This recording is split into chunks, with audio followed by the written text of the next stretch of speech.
يا اهلا وسهلا بيكم حلقه جديده من شيكو فلوج. والنهارده زي ما وعدتكم ازاي هنقدر نوزن الجيمبل وخاصه الوابلي 2. فمن غير اي تاخير، لو انت لسه جديد هنا ما تنساش تعمل سبسكرايب في الشانل وتفعل زر الجرس وتديني لايك متين. وانا شريف عبد المنعم وانت بتتفرج على شيكو فلوج.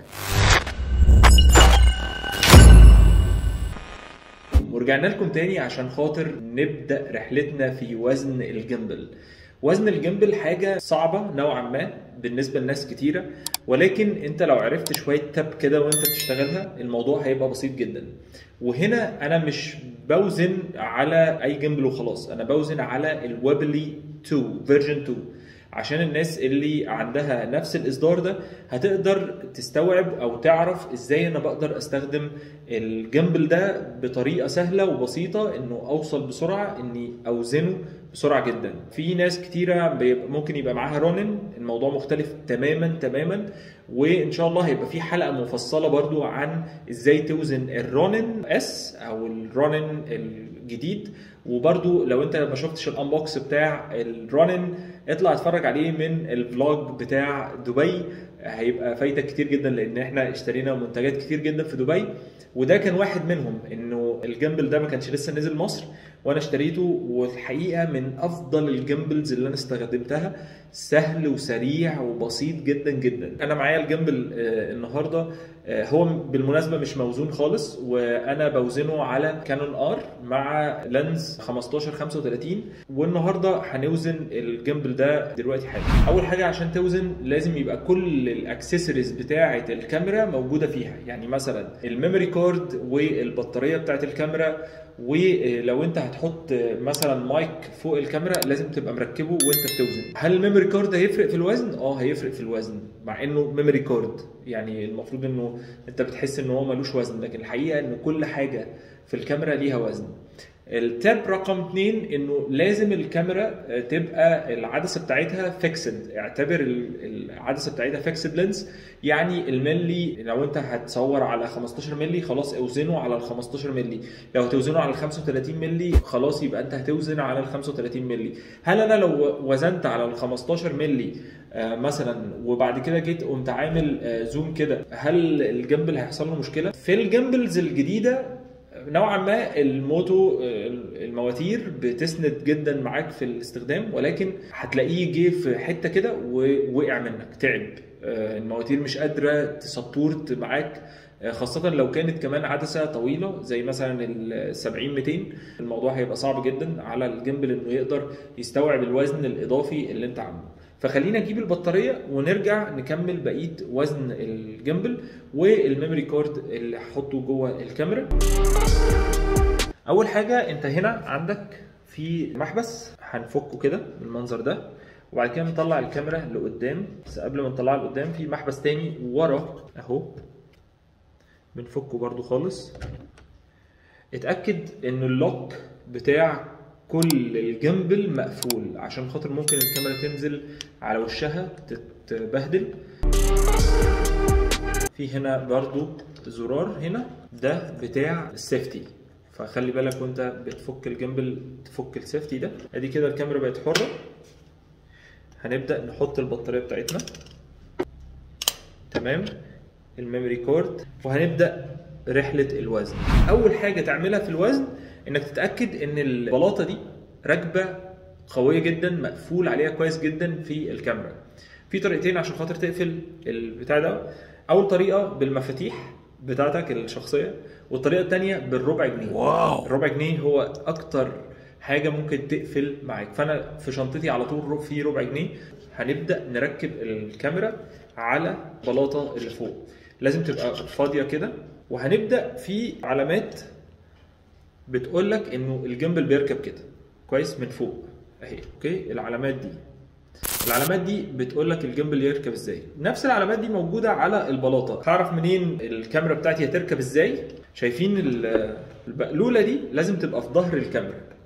فهنفتح فليب سكرين زي ما انا موريكم كده، وهنبدأ نزق الباكية دي كده، وهنبدأ نزق الكاميرا لورا. اسمع دي تكة السيفتي. طب ما التعليم بقى سهل قوي اهو. وهنبدا ايه نفتح اول لوك في الجيمبل. اول لوك ده اللي هو فين؟ اللي هو فوق هنا.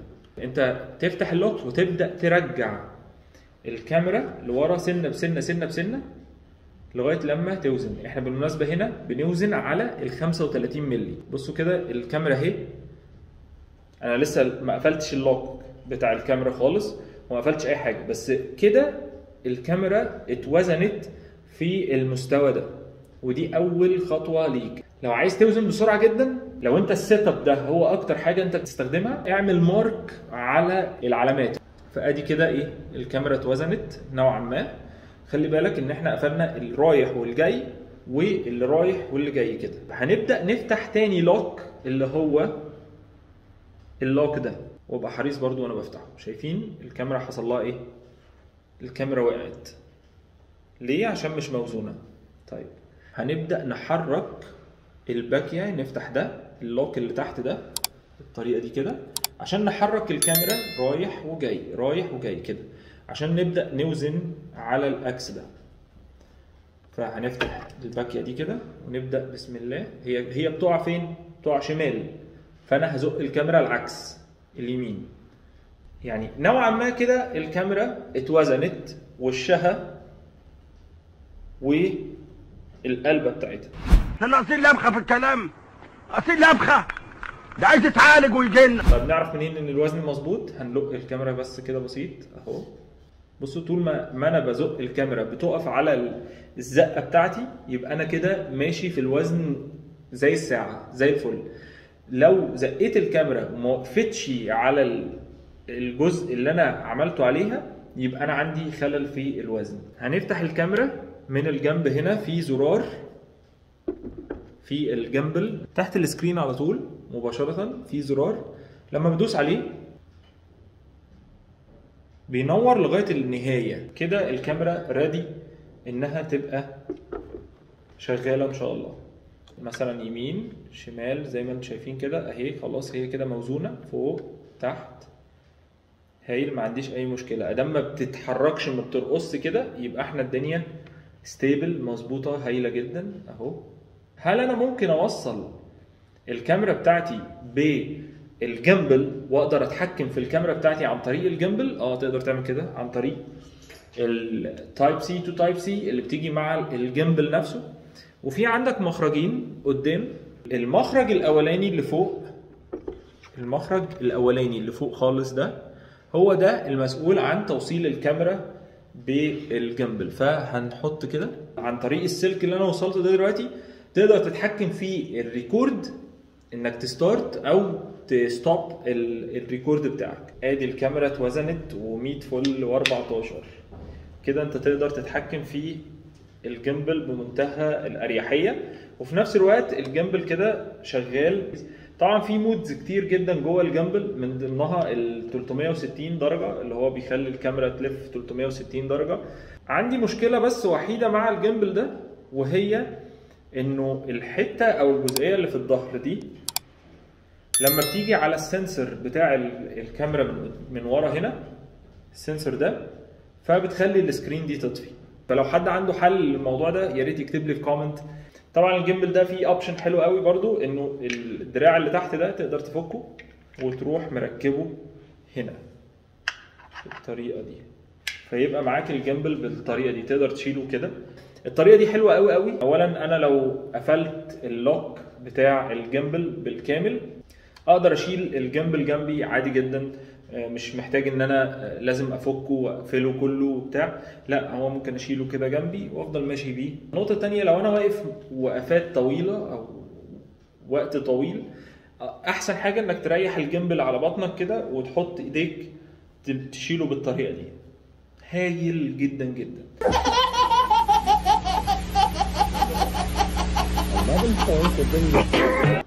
حاجتين ما تعملهمش عشان دول بيضروا الجيمبل جدا جدا. لو الجيمبل محطوط زي ما احنا حاطينه كده دلوقتي كويس، وقمت قافل اللوكات بتاعته وهو شغال، دي حاجه مش صح خالص، لانه الجيمبل ساعتها المواتير بتقعد تعافر وبتضغط وانت اصلا عامل لوك، فده ممكن يبوظ المواتير بتاعت الجيمبل نفسه.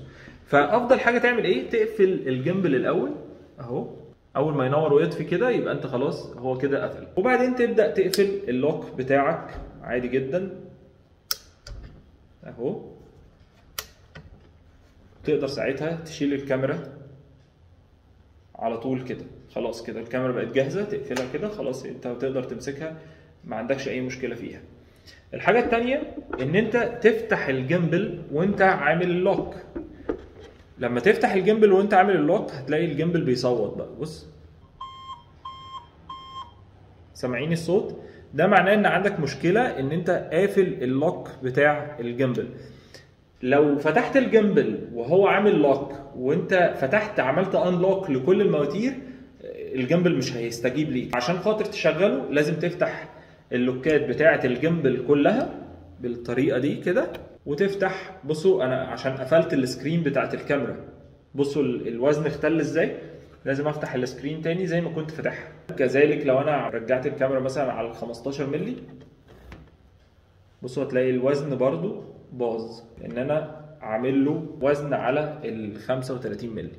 فهندوس كده تاني هيفتح اهو، ما عندكش اي مشكله في اي حاجه.